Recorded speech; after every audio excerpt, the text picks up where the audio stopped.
Has it bummed you out doing the show? Yeah, and I'll be honest, I ramped down the show quite a bit Really? by 25 to 50%. Like I'm still doing the show.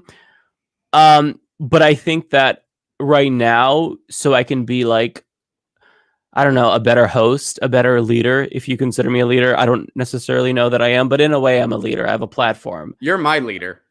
You're my leader, so Glad we got I've this ramped figured down. out. I've just been trying to distract myself. I've been playing lots of video games, Animal Crossing in particular. I got the puppy. All right, everybody Anything to loves keep my that mind. thing. You got to explain it to me because and all right, you're explaining this to a guy who I'm a total luddite when it comes to video games. Not on Okay. purpose. And I think I think we've talked about this off mic before. But so when I was a kid, like I was the guy where for whatever reason Nintendo and all that stuff gave me a headache. So Really? so I was the most popular kid on video game day because I was the kid that was happy to just talk to people and not play. I was that kid. Like it got to everyone's fighting for the controller. It got to the point where they're like, "Ron, don't you wanna?" And I'm like, "Nah, you guys, I'm good." And I don't know why I didn't and I never said why either. I just kind of was like, "I'm good. You guys go ahead. You guys are doing good at this. You're better than me." And I don't know why I never said like, this stuff actually gives me a headache. So I don't, I just want to hang out. Like I don't want to play. I guess I thought like maybe they think it was weird if I was like hanging out and I didn't really want to play. I just wanted to be social, which, that's not weird at all. I don't think, No, not at all. But yeah, I never like admitted why. It's just, yeah, that's that was fine. just my thing. Now I'm fine. I mean, I played like I think it was like one of those, how they have those game systems now where you can play the games from back in the day. Yeah. Like they've remade the games. So I did like Mario Kart and I was fine. It didn't give me a headache at all. I guess I've like outgrown it, but like I was ridiculously terrible. Like it was one of those things where it was like, I was with my wife, my fiance at the time. This was like before we got married. And it was like one of her like best friends. And it was one of those situations where they were really excited for the guys to meet because her husband and I had a lot in common as far as music we liked and stuff like that. And they knew that. So they were real excited for us to meet. And we ended up getting along really good. Like we had a lot in common when it came to music and humor. So we were talking about like different bands we wanted to turn the other one onto. And we had a similar sense of humor. So they were all excited. And then we went and we played these video games. And he was just like, "How are you this bad at this?" And I'm like, "When I was a kid, I never." And then like we went downstairs and he just goes, "Are you sure you want to marry this guy? Do you know how bad he is at Mario Kart?" And it was really funny. But so I've always been that guy. So anyway, explain this Animal Crossing thing to me because everyone loves it, and I want to try to understand it. Yeah. Okay. So the best way that I can describe it is it's a video game for people that don't necessarily play video games. It's kind of an escape. Like you create your own island, and you are a slave to the capitalist system and the capitalist overlord of Tom Nook, who's a talking raccoon. Who he will sell you a house, and then you are indebted to him. And you hang out. There's really no point to it. You fish to make money. You catch bugs. It's incredibly fun. You fuck around, talk to the animals. When I walk up to them, they tell me to eat a dick now, because I taught them to do that. You taught them to say eat a dick. Yeah, it's one of the greetings. They have nicknames. So they say like a salutation. Yeah, they say, hey, or, if they're angry, eat a dick. They kind of end the sentences with it. Brilliant.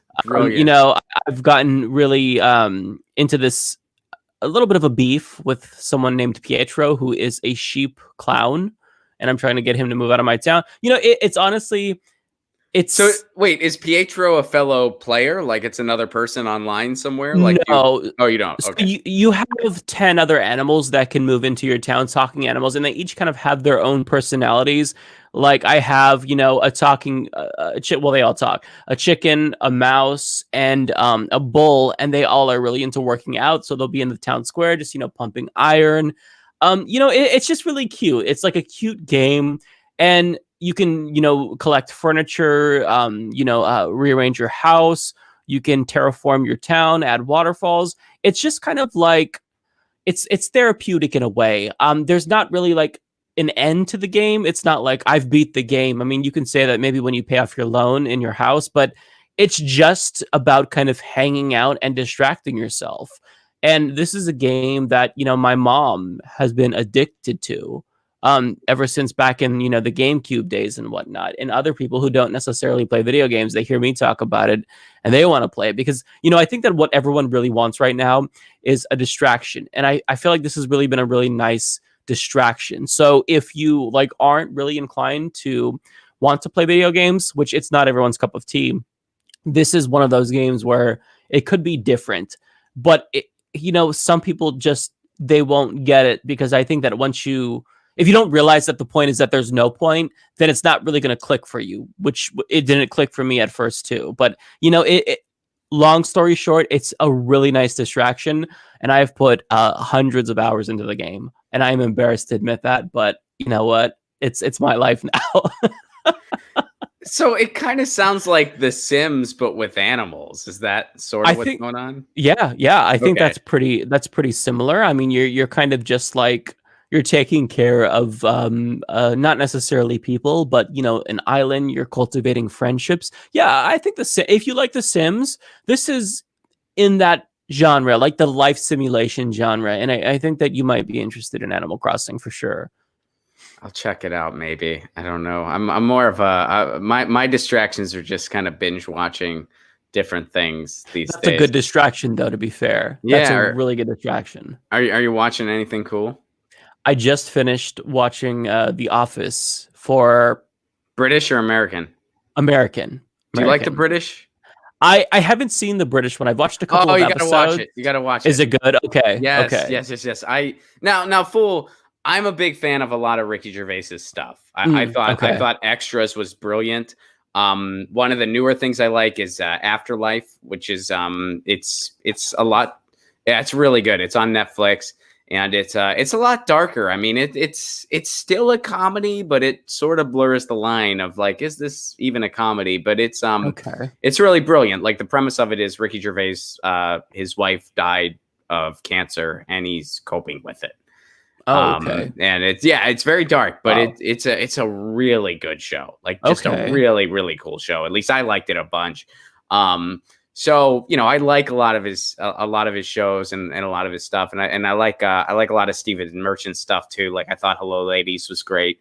So I like the British Office a lot. And I also liked, I liked Saxondale, and I liked the Inbetweeners, the UK Inbetweeners a lot. So I like British humor. So all of this stuff is new to me. Like I haven't watched this. So, yeah, I could see it. Do you remember the show Keeping Up Appearances from like the 90s? It was on PBS. I don't. Okay, it was this British show that was basically my all-time favorite show as a child, and I've never told anyone this before, so this is really special, Ron. Nice. And it's just about a lady who is just she wants to keep up appearances. She's, lower middle class, but she wants everyone to think that she's rich. Her last name is Bucket, but she, makes sure everyone pronounces it as Bouquet. So she, seems proper. So I like British humor. So I'm going to have to check some of this out. I haven't seen, admittedly, a lot of Ricky Gervais's stuff. When you were describing Afterlife, I was thinking of Ghost Town. Which is a different thing. That's a movie. And I thought that was actually really good. Surprisingly, I thought it looked stupid, but watched it and liked it. So I'll have to check some of this out because I need more stuff to watch now that The Office is over again. And I'm not going to watch it again anytime soon. Check out the British Office and check out. And one of the things that I like the fact that over there in the UK, when they do a series, they do like 2 seasons and then a movie, maybe another movie if the first movie does really well, and then it's done. They don't draw out the story. I mean, I like the American Office a lot. I thought that a lot of the seasons were really funny. But then I thought it got to a point where it was just like, oh God, what are they doing? It went on 2 seasons too long. It really I think did. Maybe 3 seasons too long. Yeah, all American shows are like that. They do go on too long, which is why I think that like Breaking Bad was so beloved, because it ended when it needed to end. Like Walking Dead. I mean, how many of us tuned out of Walking Dead? Like I think I made it like 6 or 7 seasons in, and it's like, okay, they're not going anywhere with this. So like you've got to end it if you want to leave people like with a really conclusive like a story, I think. But you know, that's just me. But yeah, I'm with you on that. I think that you've got to make it short but sweet. Yeah, and the British Office totally does that. I think it's like 2 seasons, so you can like binge it pretty quick. And then they do the movie, and then the other thing, if you like British humor, you got to check out Inbetweeners. Okay. I haven't heard of that. So oh, dude, Inbetweeners. I got my wife into it, and I mean, I've rewatched that series probably more times than I want to count, because it'd be one of those things like, well, it'd be like one of those things like after a show, I'm in a hotel room, I'm by myself, just chilling out, you know, and I'll just want to watch something before bed, and I'd be like, I'm just gonna watch some Inbetweeners, because it's just really funny, and it's these kids, it's just basically following these high school kids. And they're idiots. Like they're just complete. They just get into trouble. They do stupid things all the time. And it all revolves around them chasing girls. Just high school kids being idiots. But it's so funny. And the stuff they say is just so ridiculous. And then it's one of those things where in the very end, because I think they did 3 seasons. It was either 2 or 3 seasons. And then they ended up doing 2 movies. And in the very end, they really grow up, and they finally like they finally grow up. So, I mean, they're still only like 19 years old. So it's not like they've grown up, but they've matured some. And, you know, they're sort of like you were rooting for them to not be idiots, even though it was funny. And you're like, come on, will you guys for once just not do something that's totally ridiculous? And then they don't, you know, not really a spoiler, but like just kind of, you know, it follows that theme. Nice. But yeah, Inbetweeners. Is it on Netflix? Yes. Yeah. Oh, good. Inbetweeners is on Netflix. I'm going to check it out. Check out Inbetweeners, man. You're going to dig it. I promise. Okay. And see, part of the reason why I love British humor is because in the shows that you watch, especially the comedies, well, not even just the comedies, not that I watch a lot, but I always love when they say, piss off. Like, it's my favorite thing in the world. You'll love Inbetweeners then, because they use like all the slang in that show, and it's just so funny to like hear them like just the way they say it. It's just so freaking funny. Because it's like, because their slang is just really funny. Yeah, it is. I just think their slang is so much funnier than ours. Like just so much funnier. Slang that's good in the United States. We really don't. But just like the words they say, and just the way they say them is just so fun. Like just saying the word like for a female genitalia, clunge. That's so freaking funny. Like that's hilarious. Are you kidding? We don't have anything like that. Like it's so much more creative. It really is, and it's so funny, and the way like they never say it the same way twice, and these are just high school kids where everything just revolves around where are the girls gonna be, and so they'll be like, this place is gonna be swimming in clunge, and you're just like, what? they just do a million variations of that. They never say the same thing twice. Oh my god! Okay, you've got me sold. So funny. You've got me sold on this, especially now because I don't know if you've heard of the show. What is it? It's The End of the World. It's on Netflix. It's like a British Netflix original. I've heard of it. I haven't watched it yet, though. I don't know if it's a comedy. Like it's kind of funny, but it's really, really dark. And just like when they're funny, they're so funny. Like British people, just because part of it is the accent, like the way that they talk. Like it sounds sophisticated. So when they say something like dirty, then it's like extra funny to it because it's like, well, it sounds like you shouldn't be saying that. Like, because, you know, you sound so like cool, like the accent's cool. So when you say crunch, you know, I like it. It's the best. It is the best. Like, yeah, you'll love that show. Okay, I'll check that out. Okay. Get your news on with Ron. Don't you want to know what's going on? We're getting our news on today. Get your news on with Ron. Don't you want to know what's going on?